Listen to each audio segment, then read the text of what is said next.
A Guide to Legal Materials, Program 2. In this second program, we will be telling you about some more varieties of legal materials and about some more advanced techniques you can use to find the law you are looking for and to make sure that it is exact and up to date. So in this program, we shall be saying more about Acts of Parliament, and we will cover bills, statutory instruments, indexes, legal encyclopedias, and digests. Remember the distinction we made in the first program between primary and secondary materials.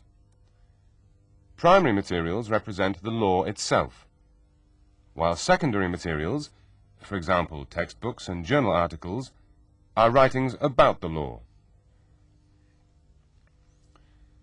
First, let's have another look at one kind of primary material: Acts of Parliament, the most important kind of statute law. An Act of Parliament starts life as a bill and is introduced into either the House of Commons or the House of Lords. For example, this Act, the Consumer Protection Act 1987, started off in the House of Lords in November 1986 as the Consumer Protection Bill. Each bill has a number, like the chapter numbers which acts have, and this number helps you to find the bill on the library shelves.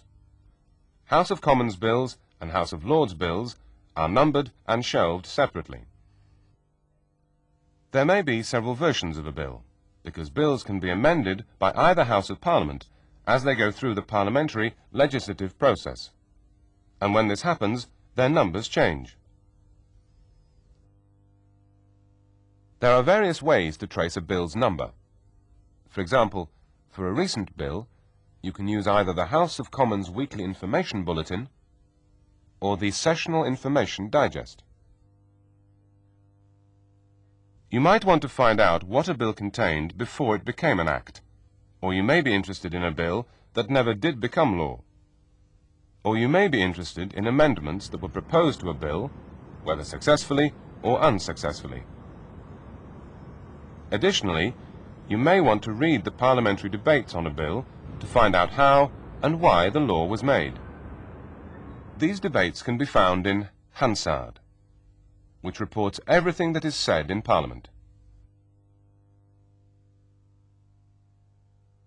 There are separate sections for the House of Commons and the House of Lords.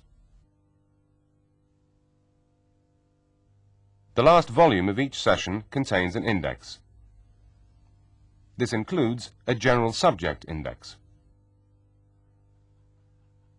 and an index of members of Parliament who have spoken in debates. When a bill has passed through both Houses of Parliament and received the royal assent, it becomes an act, although it may not come into force immediately.